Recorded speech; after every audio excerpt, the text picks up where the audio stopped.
Hello, my Strega family. Welcome back. And for those who are new here, my name is Adriana, and welcome to the family. I apologize for taking so long to post this video, but editing is definitely not my jam.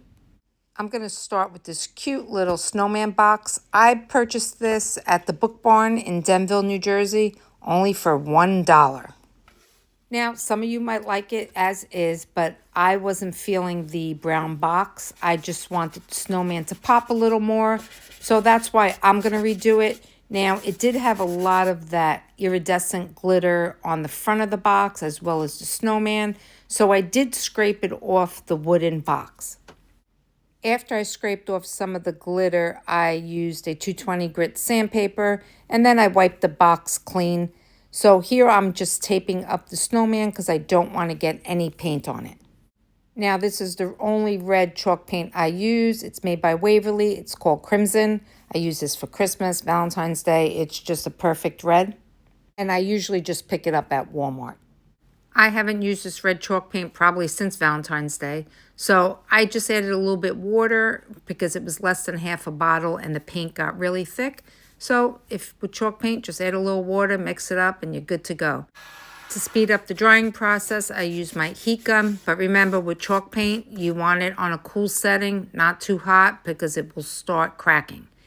So after that's dried, I took the sandpaper and just wanted to give it that rustic look. I used a 220 grit sandpaper and just sanded the edges and the top of the box to give it that rustic look. To seal the box, I'm going to use what I have on hand. It's this DIY clear wax. Now, you know I usually use Annie Sloan, but I want to start using all the items I have in my craft room that I purchased and I don't really use all the time. So we're going to start using all that stuff up. To apply the wax, I use an old white cotton t-shirt. Now, I just save old white cotton t-shirts. I wash them and keep them in my craft room and just cut them up as you need them. I'm going to put the wire back on, which is the handle. Using my needle nose plier, I'm just going to curl the end so it doesn't come out of the hole. For ribbon, I'm going to use this dish towel I had purchased years ago. I don't even know where I bought it, but I just love the colors, the stripe. So I just rip it and then cut it to size, and I tied it to the wire, and I'm going to add the cardinal in the middle of it, which it came with the box. When I do tie the ribbon, I did add a little glue to keep it in place and just glued the cardinal in the middle. Now it's time to make a quick and easy tag. I like to add tags to everything, whether I make them fancy or just simple. Here I wanted something green because there was too much red going on. I had purchased that little cardstock pack after Christmas many years ago. It lasted for a while. And that stamp, again, many years ago, I don't even know where I picked it up. So I just stamp and use the tag. In the back of the tag, I do write this is an upcycled item. And I like to also put, you could visit me on YouTube, actually making the item. This upcycle is done, and I didn't buy anything but the box for $1. Let's get to the next one. Here I'm going to upcycle a wreath that was gifted to me. So I'm going to start with this wood slice. I had purchased a bunch of these wood slices for my niece's bridal shower, and I want to incorporate them into some of my projects. Before I painted it, I gave it a light sanding. Here I took a white chalk paint. I think it was a DIY cottage. I don't even know the name of it, but I gave it 2 coats after it was dry. I took the same Waverly crimson color, dipped it in a brush with a little bit of water, and then I just used my finger to make the little sprays onto the wood slice. Again, I'm trying to use up all items I have on hand. I don't want to purchase anything. So this is an IOD transfer. I'm not even sure if they sell it anymore. It's called Figgy Pudding. And I'm going to take, I always liked this. It was like a white and just simple white and black. And I'm going to just cut it to fit the wood slice. Now let me tell you the big mistake I made. Prior to putting the transfer, I added a little DIY wax. Now, don't forget, like I said, there's grooves in here. So as much as I wiped off when I did add the transfer, it wasn't sticking. Oh boy, did I have a problem. So I positioned the transfer where I wanted using a little bit of painter's tape. Then you press it down and you use the transferring tool. I didn't know where mine was, so I just use anything to rub on it. Usually when you rub on it, it comes off beautifully, but this time, because of the wax, it was peeling. So it took me a while. Some people would give up, not me. I was going to make sure I got this down because I really, really liked this transfer. And so I just kept patiently just rubbing it down, cutting away the transfer paper. Now, usually after you're done transferring, you would take that clear paper and rub on it just to give it a nice seal, but I didn't do that because my transfer did not stick, so I just left it there, and nothing that Mod Podge can't resolve. I'm not going to lie, I edited most of it out because it took a while, so we would have been here about an hour long. But again, I really liked the transfer, so I wasn't giving up on it. You know, I did the same process. I taped it down with the painter's tape. Like I said, the IOD comes with a rubbing tool. I just didn't know where mine was, so I'm just using whatever I have on hand. And just I kept peeling away the transfer paper, cutting it, you know, as I was going. I finally got that transfer paper off, but like I said, nothing that my Mod Podge can't fix. So that's what I'm going to use.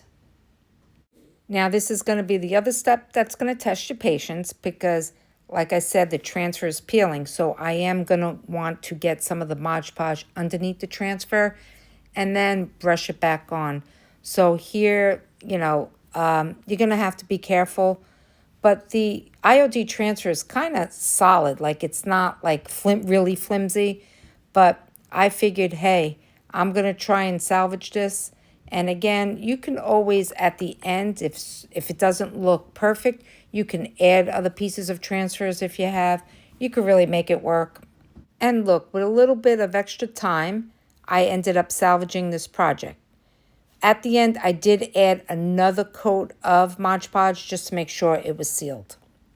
So let's get to the wreath now. This wreath was gifted to me by someone, I don't even remember. It had sprigs of eucalyptus in it, but the base of the wreath was great. And it also had like a nice round ring to hang it. So what I did was I had purchased a mystery box from Michael's years ago. Actually, I think I purchased 2 of them for $10. They usually have them like after Christmas. So in one box, I think I got 6 trees at one time. So I'm going to use this one. So one tree, I'm just going to use my wire cutters and snip the sprigs off. Some of them are flocked, some of them aren't, but we're just going to remove all of the sprigs. Now, the eucalyptus on the wreath is a little wild. It's kind of like coming at you too much. So I'm just going to go around the wreath and just snip what's kind of hanging out. I want to keep it a little bit shorter because we are going to add the sprigs from the Christmas tree. Now, after I went around the wreath and snipped the eucalyptus, I put them to the side. Do not throw them away because you can use them as fillers. And now we're going to move on to the next step.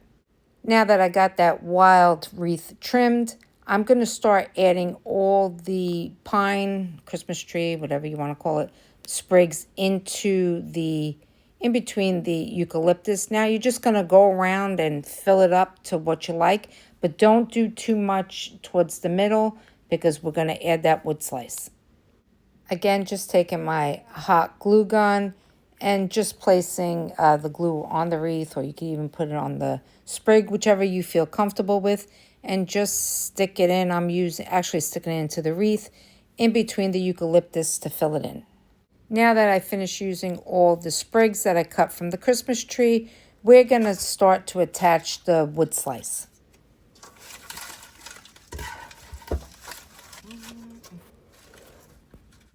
To attach the wood slice to the wreath, I'm going to drill 4 holes. Now, you might have a better way of attaching it than you do you, but I'm going to drill a hole top, bottom, and on the sides using my Athena drill. To drill the hole, I'm using a piece of scrap wood that I have and placing it under the wood slice so it protects my surface. And I'm just using the finished drill bit, and I'm just going to again place it as much center as I see. And then I'm just going to put another hole on each side and the bottom. I just want to talk about this drill because I really love it. It's made and designed by a woman. Her name is Natalie from Design to the Nines, I believe. I follow her, and you can get this order it from her website. Let me tell you, if I've been using the Ryobi, my husband accidentally was drilling something and he grabbed my drill and he said, "This is yours?" I said, "Yep." He goes, "Wow, this has kick to it." You really can't see it on the side here, but she does have a beautiful cheetah print on it. It's just really a beautiful drill. I'm not getting any kickback on this. I just want to give her due justice because she really designed a great product. So here I'm just using brown wire. Now, if you don't know, you can get all these different color wires in the Christmas section at Michael's. Now, I always buy them after the holidays, and I just stock up on all the beautiful colors. They have the red, the gold, and they're on sale. So I'm cutting an extra longer piece because I'm going to fold it and use it like doubled up. Once I get all four sides threaded, I'm just going to take the wreath and lay it on top, and then I'm just going to attach it to the wreath. Now, this wreath has like a hanger already on the wreath, so I'm going to make sure, that, obviously, that that's on top. So before I actually attach it to the wreath, I did twist the wire about 3 times, just to give it a little stability. Once I did that to all 4 sides, I'm going to take the sign, place it behind the wreath. Now, it might take you a few tries to position it, equally. You might have to unloosen the wire, tighten it. Once you get it to what you like, then make sure you secure it. Here I'm gluing on a pine cone that fell off. Now I'm just going to make a very simple bow. You know I love rusty jingle bells. I'm going to use the same hand towel to make ribbon. So I'm going to take a scissor, just cut it, and then you're going to tear it. I want that rustic primitive look, which gives you the fray edges. And then I'm just going to do a simple bow, which actually is almost like the bunny ears. Or, you can wrap it around like I'm doing here. And then you just pull it till it's tight and you have the tails to the length you want it. Now I'm going to position the bow on the wreath. Before gluing it down, I'm going to make sure I like the position. And then I'm just going to take my hot glue and just place it, whether you put it on the ribbon, actually on the wreath. It's up to you, your preference. And then after that's done, I'm going to cut the tails of the ribbon. I don't want it covering the sign. So I'm just going to take the fabric, fold it in half, and just cut down into a V, which is called, I believe, a dovetail, which I never knew. You learn something new every day. That's what they say, right? This is looking so pretty. Now I'm going to use my wire cutter to remove one of the bells off of the wire garland. And I'm going to take my hot glue gun and just glue the bell right in the center of the bow. Our wreath is almost finished. For the final step, we're just going to take the extra eucalyptus and go around the inside of the wreath. Now, there is going to be a space in between the wreath and the wood slice because obviously it's not a perfect fit, but it's going to look cute. So just go around and I'm going to fill it all up. Unfortunately, my phone died when I was making the tag for this wreath. Like I said, I do put in the back of the tag that this is an upcycled item and they can view me making this item on YouTube. Now, I will have these 2 items available at my next craft show, which is going to be at Paramus High School on November 30th. If you're in the New Jersey area, it is a big craft show. There's over 100 vendors.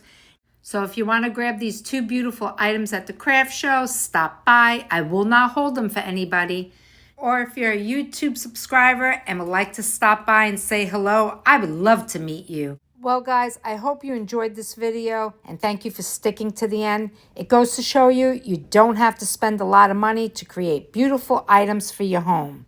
If you like this video, please hit the thumbs up button. And if you want to join the Strega family, hit that subscribe button. Until next time, my friends, ciao.